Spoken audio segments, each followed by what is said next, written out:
Dans une sphère médiatique, essentiellement tournée vers des contenus généralistes, où l'originalité n'a plus sa place au chapitre, où le secteur de l'économie et finance, pourtant poumon d'un État, sombre dans les oubliettes, voici enfin Ecofin Télévision. Économie et finance télévision, votre chaîne thématique essentiellement économique, vous offre un contenu original. Nous traitons des questions monétaires, commerciales, énergétiques, minières, pétrolières et environnementales. Notre créneau, vous proposer des informations, des analyses, des perspectives et prévisions économiques. Ecofin Télévision vous permet également de comprendre la coopération entre les États et les institutions, sans oublier l'épineuse question de la dette. Ecofin Télévision, tout savoir sur les investissements, les échanges commerciaux, la balance commerciale et la balance des paiements, le taux d'échange, l'état des lieux de la lutte contre les détournements des finances publiques, la coopération bilatérale ou multilatérale. Ecofin Télévision vous explique comment l'économie nationale est directement liée à l'économie mondiale. Notre particularité fait notre originalité. C'est pourquoi nous disons Ecofin Télévision, mieux que savoir sur l'économie et finance, comprendre.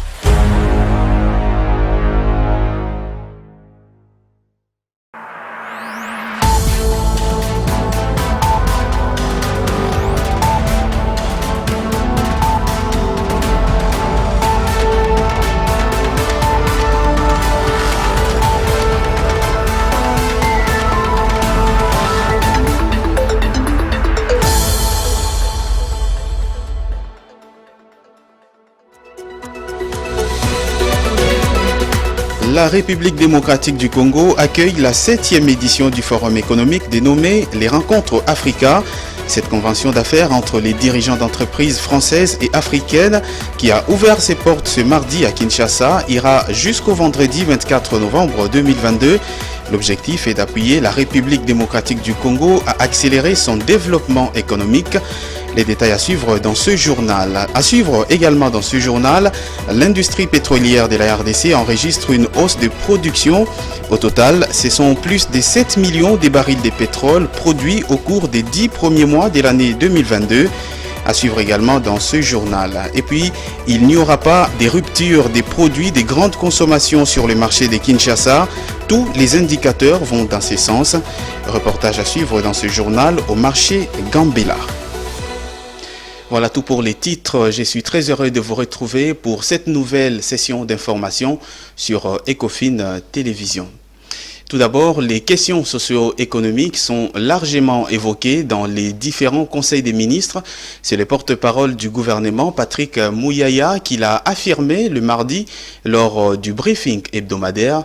Il est en outre revenu sur les enquêtes qui vont en tout cas être ouvertes en rapport avec les spéculations actuelles du coût des transports en commun. C'est un extrait choisi par Tony Antoine Dibendila. Nous parlons essentiellement et quotidien du problème de Congolais. Je vous ai parlé du programme de chirurgie de cœur dont le président de la République a parlé dans sa communication, mais parce qu'il y a des enfants qui en souffrent. Vous avez suivi que le président de la République avait parlé de la dangerosité de traverser le boulevard Lumumba en allant vers l'aéroport parce qu'il fallait construire des passerelles. Vous avez suivi. Et donc, pour nous, les quotidiens du Congolais, où qu'ils se trouvent, est une situation qui nous préoccupe. Évidemment, sur la question de transport, il y a plusieurs aspects. Le ministre des Transports se trouve à Kisangani, mais volontiers je l'amènerai ici pour un briefing pour répondre de manière détaillée sur des questions qui sont les vôtres dans son secteur. Les difficultés sont liées avec la reprise des saisons de pluie. Il y a des travaux qui se font, qui rendent les trafics un peu plus difficiles, mais il y a une volonté claire, c'est de nous assurer de faciliter au maximum la vie des compatriotes. Et donc, pour ces sujets-là, je reviendrai sans doute avec le ministre du Transport ou le ministre des ITPR pour faire le point de la durée des... Moi-même, j'ai lu qu'il y a des travaux qui se font au niveau de ma campagne qui font que parfois les enfants s'élèvent à 4 heures du matin pour aller à l'école et arriver à temps. C'est des situations qui, malheureusement, ne devraient pas arriver, mais sont provisoires au regard de l'état des routes dans lesquelles nous sommes. au lieu de laisser ces routes continuer de se détériorer, il faut les réparer, quitte à ce que une partie de la population fasse le sacrifice pour un moment. Lorsque le coût du transport est revu à la hausse, c'est communiqué officiellement. Et donc ces cas de spéculation feront l'objet d'une enquête par les services habilités. Je le disais également dans l'entame, la 7e édition du Forum économique baptisé Les Rencontres Africa a officiellement ouvert ses portes ce mardi 22 novembre à Kinshasa, lancé par le directeur des cabinets adjoint du chef de l'État en charge des questions économiques, André Wameso, en présence notamment du ministre en charge des petites et moyennes entreprises, Eustache Mouanzi. Ces assises ont tablé, entre autres, sur le financement des projets en Afrique. C'est au Pullman Grand Hôtel de Kinshasa qui se sont ouvertes ce mardi 22 novembre les assises de la 7e édition des Rencontres Africa, qui se définissent comme le premier réseau business interactif d'Afrique et la plus importante rencontre d'affaires entre les dirigeants français et africains. Occasion pour les banquiers, chefs d'entreprise publics et privés, des investisseurs et bien d'autres acteurs du monde économique d'échanger notamment autour des enjeux de la création des valeurs, de la croissance inclusive et du développement, mais aussi le risque entrepreneurial dans le financement des chaînes des valeurs des entreprises en Afrique et en RDC en particulier. Le fonds Osinvest qu'on a créé se déploie notamment en Afrique, sur des zones économiques à très forte croissance, notamment la RDC, où en fait les perspectives de croissance sont de l'ordre de 2 fois, la population va être multipliée par 2 d'ici une trentaine d'années, si je me rappelle des chiffres. Et le taux d'équipement peut être amélioré. Donc notre enjeu, notamment en RDC, c'est de pouvoir accompagner des projets soit locaux, soit qui viennent de France, pour qu'on les déploie avec des entrepreneurs locaux, donc africains, qu'on puisse créer de la valeur ajoutée ici et qu'on déploie les richesses qu'on a créées, soit sur l'ensemble du pays, du continent, voire du monde. Accompagné notamment par le guichet unique intégral du commerce extérieur, les conférences des Rencontres Africa ont également évoqué les enjeux sur la feuille de route de la modernisation des transports et de la logistique en République démocratique du Congo, les défis liés au secteur de l'agroalimentaire, de l'eau et de la fourniture en énergie électrique, ingrédients indispensables pour la croissance des entreprises. Selon la Banque centrale du Congo, jusqu'au 30 octobre 2022, l'ensemble de l'industrie pétrolière de la RDC a produit un peu plus de 7 millions de barils de pétrole, une production nettement supérieure à celle enregistrée à la même période au cours de l'année 2021. Les détails dans ce commentaire. L'industrie pétrolière de la République démocratique du Congo a produit 7 307 millions de barils de pétrole au cours des 10 premiers mois de l'année 2022, contre 6 996 millions de barils à la même période en 2021, selon les données livrées par la Banque centrale du Congo dans son condensé d'informations statistiques du mois de novembre 2022. Pour rappel, sur l'ensemble de l'année 2021, la République démocratique du Congo avait produit 6 millions de barils de pétrole brut. Il s'est indiqué que la RDC a lancé en juillet 2022 des appels d'offres sur l'exploitation des 27 blocs pétroliers et gaziers, des appels d'offres sur l'exploitation de ces 27 blocs pétroliers et 3 blocs gaziers. Kinshasa veut capitaliser l'exploitation de ses ressources naturelles en vue de financer son développement. Selon des études menées par le gouvernement central, la RDC, qui produit à peine 23 000 barils de pétrole par jour, dispose d'un potentiel de 22 milliards de barils sur l'ensemble du bassin sédimentaire et 66 milliards de normomètres cubes de gaz dissous dans les eaux du lac Kivu. Dans le reste de l'actualité, près de 60% du budget de l'État congolais est consommé par les frais de fonctionnement et des rémunérations. C'est une révélation faite par les ministres des Finances qui promet de publier le salaire de tous les agents et fonctionnaires de l'État. Réagissant à ces sujets, Hilaire Viminde, cadre de l'intersyndicale nationale de l'administration publique, estime qu'il n'y a rien à publier car le gouvernement de la République République n'a pas encore respecté certains accords. Entretien accordé à Juvette Mbelou et Pichunzita. Si le chef de l'État a promis, et il y a eu un adage qui dit « qui vivra verra, madame ». Mais concernant l'huissier, je ne pense pas qu'il a publié quoi que ce soit. Parce que, comme vous savez, depuis 2018, le gouvernement et l'INAP, l'intersyndicale nationale de l'administration publique, ont signé des accords. L'accord de 2018, de février 2018, prévoyait $200 pour l'huissier en 2021. Nous sommes en 2022. L'année passée, en 2021, nous étions à Bibois pour évaluer tous les accords. Et il était convenu qu'au mois d'avril de cette année, le gouvernement donne $120 à l'huissier. C'est ce qui est fait, bien entendu. Mais nous attendons. En fait, en termes de temps, d'échéancier, et c'est largement dépassé parce que les accords étaient prévus prendre fin en 2021. Là, nous sommes en 2022, donc cap vers 2023, avec l'espoir qu'on va atteindre $200 plutôt pour l'huissier. Alors, qu'est-ce qu'on va publier pour le compte du fonctionnaire?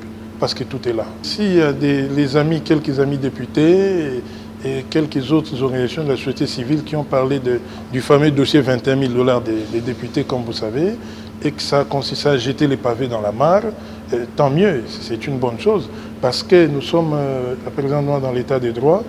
L'état des droits insinue beaucoup de choses, madame. Ok, la transparence, la vérité dans la gestion, tout rentre dans les cadres du paquet idéologique de l'état des droits. Eh bien, si on en arrivera là, à publier qui gagne quoi, qui est qui et qui a quoi à la fin du mois, écoutez, ça va être une bonne chose.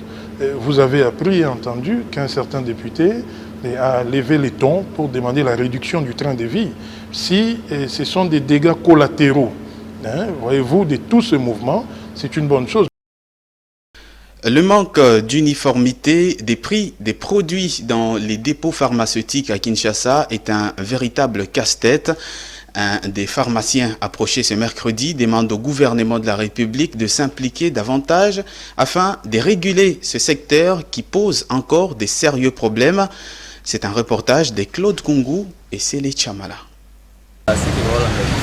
Alors que le gouvernement congolais veut rationaliser le prix de produits et services de santé afin de faciliter l'accès de la population à ces services, sur terrain, la réalité stagne. Le médicament coûte très cher, jusqu'à 50% au-dessus du prix d'achat, alors que les pays voisins sont à l'ordre de 10 à 15%. Le raison, ces pharmaciens expliquent et veulent que le gouvernement s'implique pour y mettre de l'ordre. En ce qui concerne les achats de produits, généralement nous sommes très regardants. Plusieurs dépôts fixent les prix selon leur propre volonté. L'exemple du prix pour les paracétamol est 200 francs, mais d'autres les vendent à 300 francs. Ils donnent souvent la raison qu'ils payent la taxe. Nous sommes victimes d'une instabilité de prix. Nous demandons cependant au gouvernement de s'impliquer à ce sujet, car les prix des biens ne peuvent pas être fixés par les individus. Tout le monde se permet de tout. La rigueur du gouvernement dans ces secteurs s'avère importante, d'après ces pharmaciens.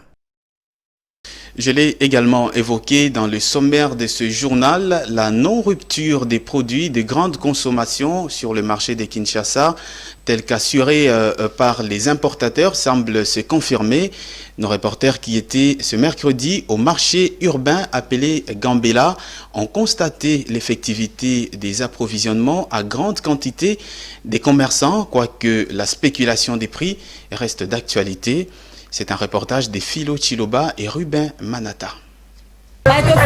Ici, nous sommes au marché Gambela à Kasavubu, une des communes de Kinshasa. L'annonce faite par les importateurs il y a peu sur la non-rupture des stocks des produits à grande consommation se confirme. Il est ici constaté des stocks importants de riz, huile ou encore des semoules. Les vendeurs de ces marchés ont ainsi réagi sur les approvisionnements, mais aussi se plaignent sur la spéculation des prix qui persiste.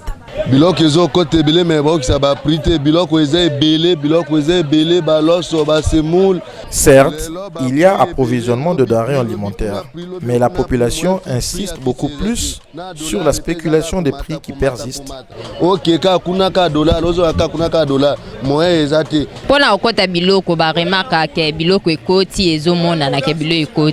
Nous avons actuellement plusieurs sortes de riz sur le marché et autres produits alimentaires, ce qui permet une fête aisée de fin d'année. Ils insistent sur la stabilisation des prix en cette période qui annonce les fêtes de fin d'année. Ils insistent sur la stabilisation des prix en cette période qui annonce les fêtes de fin d'année. Lors d'une séance de travail, les importateurs ont toutefois rassuré les ministres des Finances sur la non-rupture des produits à grande consommation. Cette information également Trafigura, ce géant mondial des courtages pétroliers et affrètement maritimes spécialisé dans le courtage et le transport des matières premières, a bouclé un accord de financement avec la Banque de développement et de commerce d'Afrique orientale et australe, TDB en sigle, un accord d'un montant total de 600 millions de dollars américains pour développer les mines de cobalt et de cuivre en RDC.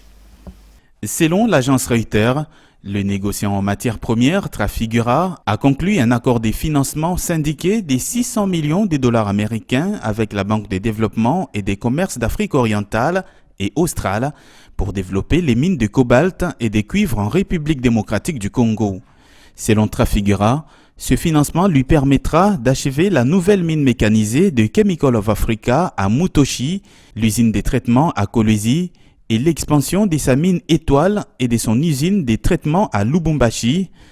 Selon ces géants des courtages et des transports de matières premières, Mutoshi, qui devrait débuter la production d'ici le 4e trimestre 2023, deviendra la 3e plus grande mine de cobalt au monde, avec une capacité de 16 000 tonnes d'hydroxyde de cobalt et 48 000 tonnes de cathodes de cuivre par an. TDB, une banque multilatérale basée à Maurice et au Burundi avec 22 États membres couvrant le continent de l'Égypte au Congo en passant par le Zimbabwe, était le principal arrangeur mandaté du financement. Trafigura n'a cependant pas révélé d'autres banques impliquées dans ce financement. Pour rappel, Mutoshi était le site d'un projet de formalisation de l'exploitation minière artisanale du cobalt dirigé par Trafigura et Chemaf, avec l'organisation non gouvernementale PACT pendant près de 2 ans. Le projet s'est terminé le 31 décembre 2020 lorsque Chemical of Africa, Chemaf, a annoncé son intention de transformer le site en une mine industrielle. Place à présent à la revue de presse économique. Elle est lue et sélectionnée pour vous par Juvette Mbelou.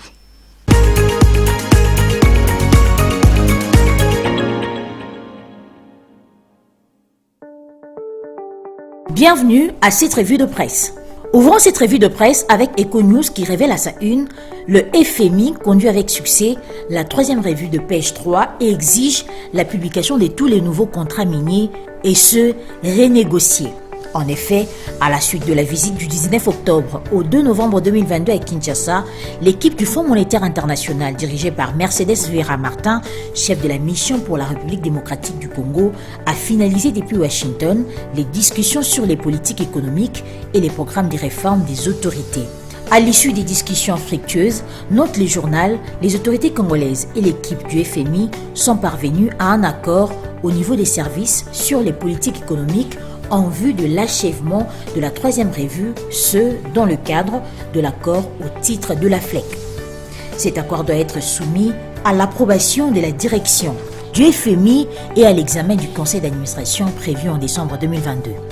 L'approbation par les conseils d'administration rendra disponible 152,3 millions de DTS, environ 200 millions de dollars américains, pour le soutien à la balance des paiements, souligne le tri-hebdomadaire.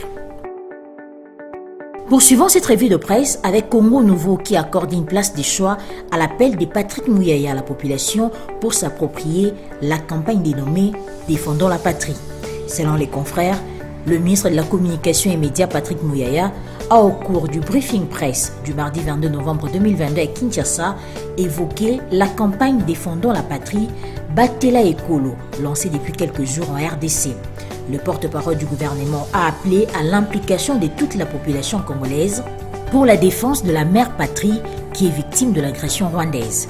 En croire le journal, le ministre a aussi expliqué les dossiers de l'avion de l'armée de l'air française qui s'est posé à l'aéroport de Bangoka à Kisangani. Fin de cette revue de presse. Merci de votre fidélité.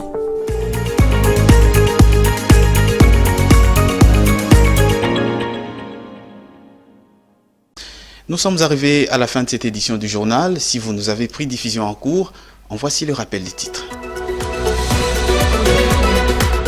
La République démocratique du Congo accueille la 7e édition du Forum économique dénommé les Rencontres Africa. Cette convention d'affaires entre les dirigeants d'entreprises françaises et africaines qui a ouvert ses portes ce mardi à Kinshasa ira jusqu'au vendredi 24 novembre 2022.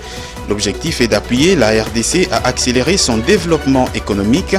Les détails, vous les avez eus dans cette édition du journal. Et puis, l'industrie pétrolière de la RDC enregistre une hausse des productions. Au total, ce sont plus de 7 millions de barils de pétrole produits au cours des 10 premiers mois de l'année 2022.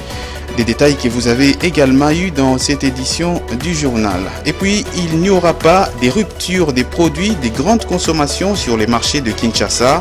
Tous les indicateurs vont dans ce sens. Nos reporters étaient au marché de Gambela. C'est la fin complète de cette édition du journal sur votre télévision. Merci à toutes et à tous de l'avoir suivi.